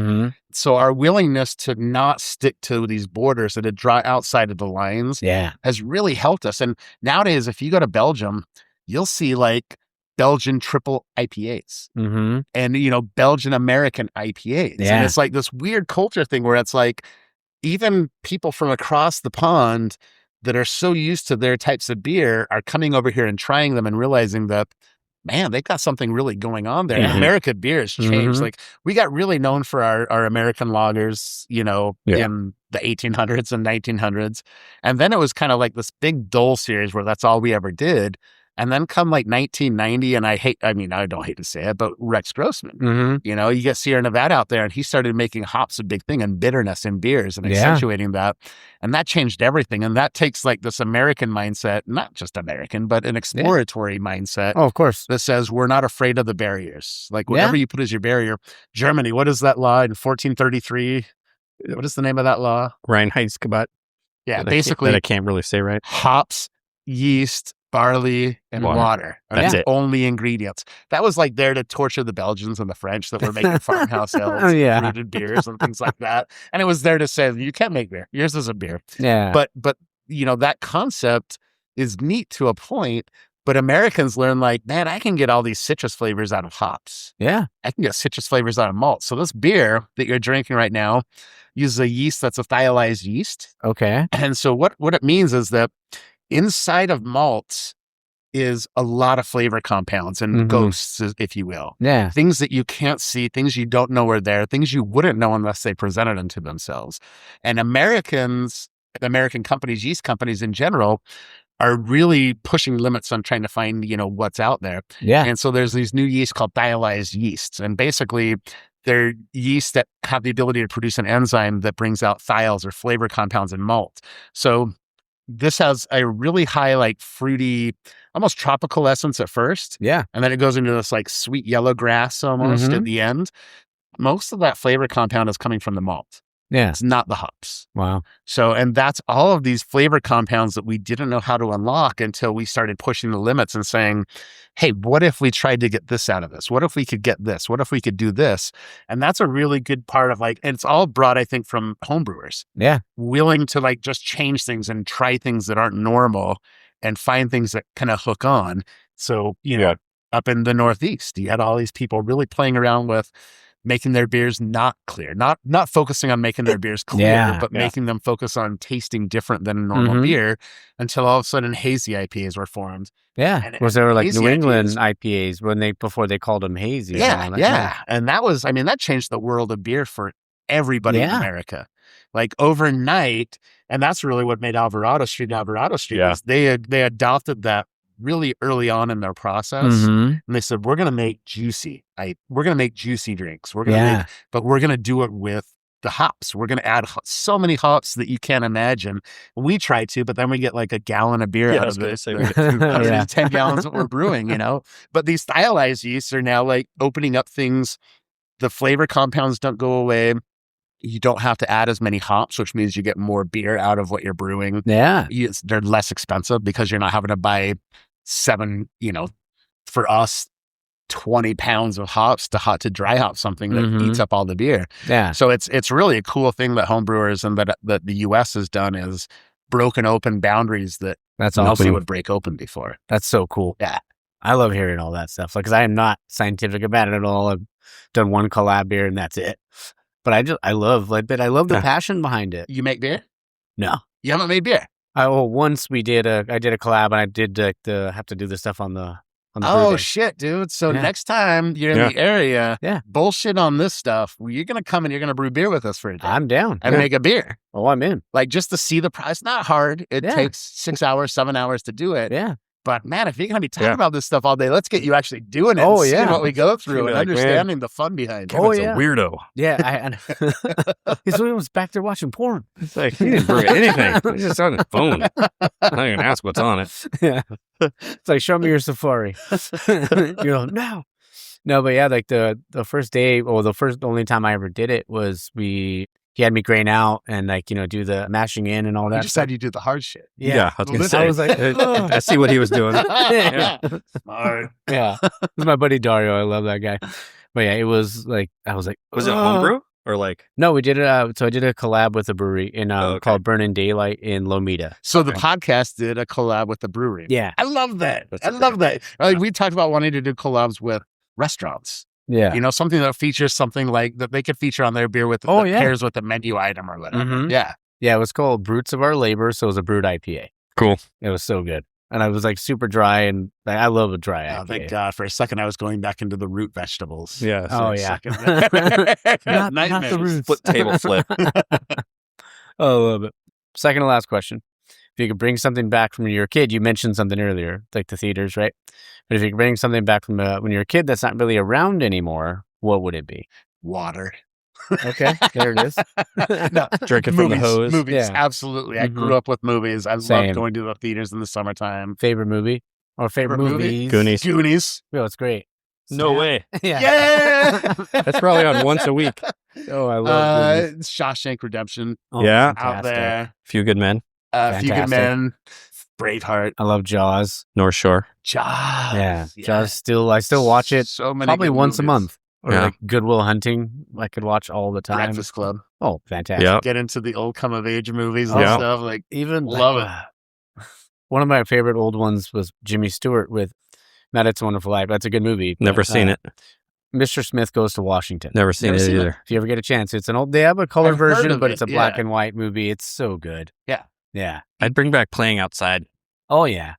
Because like now, just drive-ins. Yeah. Drive-in Oh, movie, that would be yeah. cool. Yeah. yeah, like it's just it's different when you were sun up to sundown gone playing at the friend's Yes. house. It's like come back when the lights And, turn on. Yeah, Right? or he'd come back and my buddy Dave and I and like Dave's sleeping over, Yeah. and he'd have dinner with us, and Yeah. then we wouldn't see Dave or me for 2 days because I'd be at Dave's house and then Yeah. he'd be at our house for like 3 days, and Yeah. like that I don't think that happens anymore Mm-mm. because phones. Yeah. God, I just sound like an old man there. No, I but it's sound at all right. 52.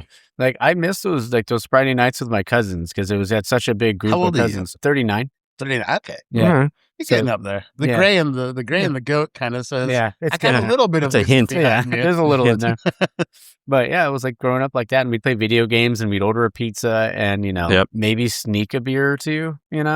Or sneak into the movie theater. Oh yeah, Sneak Yeah. into the movie. seen theater. multiple movies. Yeah. One of my best friends in the world when we were young was a manager of a movie theater. So his rule is always, I'll get you into the movies for free, but you got to buy popcorn. Oh, there you Yeah. go.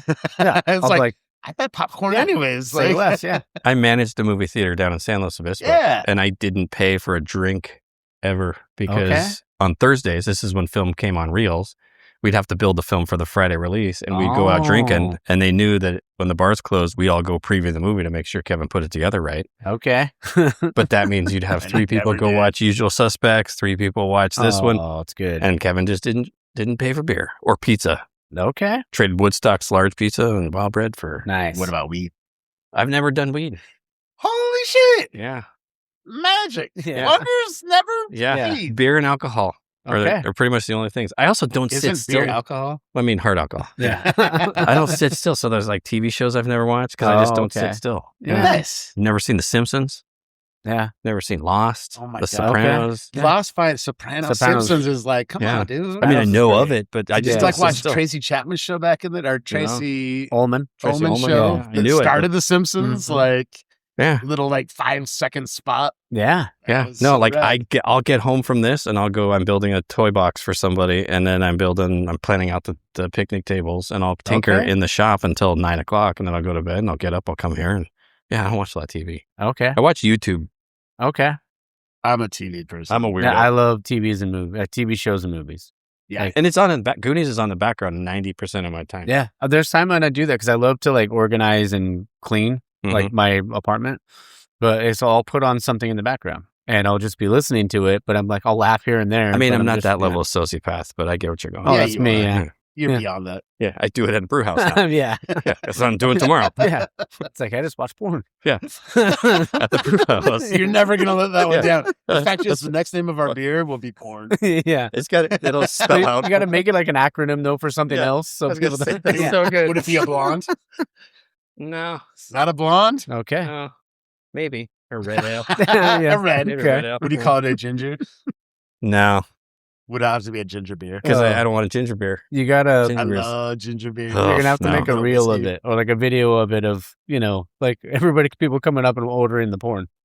Yeah. Right? Yeah. Wouldn't that be fun shit to watch? Hi, I'd like some porn, please. Yeah, I'll take one of those porns. Would you like a double or a single? yeah. You like the 22 or the 16 porn? yeah. Is like, this I the don't part we know. haven't edited out?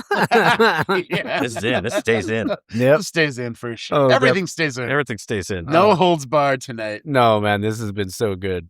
And the last question is how I always love to end every show is if you had to describe yourself in one word, what would it be? Passionate. Oh, I can see that. Yeah. Passionate for me. Electric. Okay. Well, at least it wasn't porn. Yeah. We've had enough porn in our lives. You only need it once, and then it stays with you forever. One day, your daughter's going to go back and listen to this. She's going to be like, Dad. Yeah. Nah, she's going to be like, ugh, again? Yeah. Yeah. When we're done, I'll tell you a story that I'm like, you're my kid. Yeah. I'm in. But people are gonna listen. They're going to end up coming down to PG and be like, why isn't porn on the menu? Yeah. You come down to order a beer and ask why porn's not on the menu. I'll give you a reason.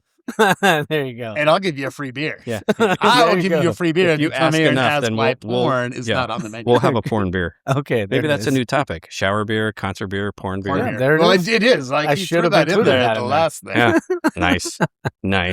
No, but this has been so much fun, guys. I really appreciate you guys. Yeah. No, it's been great. Yeah, it's been fun. Yeah. And anybody listening, if you're in the area, this street is 511 Lighthouse. Lighthouse Avenue. Historical Lighthouse Avenue in Pacific Grove, California. And this one is 15th. It's just a side street. Okay. Yeah. But it's on the corner of 15th and Lighthouse. 15th and Lighthouse. 511 Lighthouse. Yeah.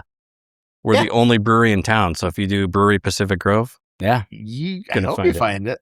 Yeah. Otherwise, there's another one. We got some research to do. Like, no joke. Like, wait a minute. Where have we been? Love it. Well, cheers to finishing this bad boy I can't off. toast. I get Oh, empty it's all glass. good, yeah. It's bad luck. Oh, there's some in there. There's a little bit. So, guys, everybody listening, guys, girls, ladies and germs, come down and support. Actors and porn. There you go. Actors and porn. And just good people. Yeah. Churchgoers. Yeah. Good peeps. Well, some churchgoers. Pickleball players. There it is. All pickleball players. Yeah. And you can bring putt players. Yeah. You can bring your grievances about not being able to play pickleball to the brewery. Yeah. You will sponsor and support your grievances about the loss of pickleball. Drown your sorrows over a beer. Right on. Again, thank you guys. I really appreciate it. Yeah, thanks. It's been So fun. Awesome. Cheers, guys. Cheers. All right, guys. I hope you guys enjoyed that. Like I said, it was a blast. I had such a great time, talking with them and it's so cool when it all comes together the way it does, or the way it's meant to. And Mike, Kevin, again, thank you. I can't say enough great things about you guys. Can't, recommend your brewery enough to people. If you guys are out there and you've never been, you definitely need to go check it out. They also have food as well. So just fucking take a brewery trip. Take a road trip out there and just drive up the coast. And then eventually go wherever, man. But go to San Luis Obispo. There's great beer up there. Go to Monterey. Then you can go to Santa Rosa, go to Windsor, do all that stuff, man. Just enjoy your life, man. It's all we can do. I just want everyone to know how much I appreciate you guys. I appreciate all the guests, all the listeners. We're closing in on 175. Next week's episode is going to be the Mother Road episode from Mother Road Brewing in Flagstaff. And then the episode with, the Beer Fest episode, as long as the audio is okay. Haven't even bothered to check it yet because I said it's early, but I will be checking that. And then we're going to be it'll be the Jeff Allworth episode. And then I'm going to record the thank you episode. That's probably going to be somewhere around 170, what is that? 7? Maybe 177. I'm going to record that with Luis. So that should be good. Looking forward to doing that. All right. Well, I'm going to go make a breakfast burrito and be a fat ass right now. I think I have stuff to make green salsa. So I'm going to make it a wet burrito. Just make yourself a wet burrito, That's what life should all be about. My mouth's watering a little bit. Yeah, I'm going to shut up now. I feel like I'm a little delusional at the moment. I don't even know if I'm actually recording this. Just kidding. All right. Oh, so working on a new intro song. Well, I'm not working on it. I think I talked about this last week, but yeah, it's coming in. It's coming together. It's all coming together. All right. I'm going to shut up now. I need some food and probably coffee. All right. Well, hope you guys have a great Sunday. Have a great week. Enjoy some basketball today. Enjoy time with your friends. Enjoy time with your family. And don't ever forget to support local, drink local, and find your beer. Cheers.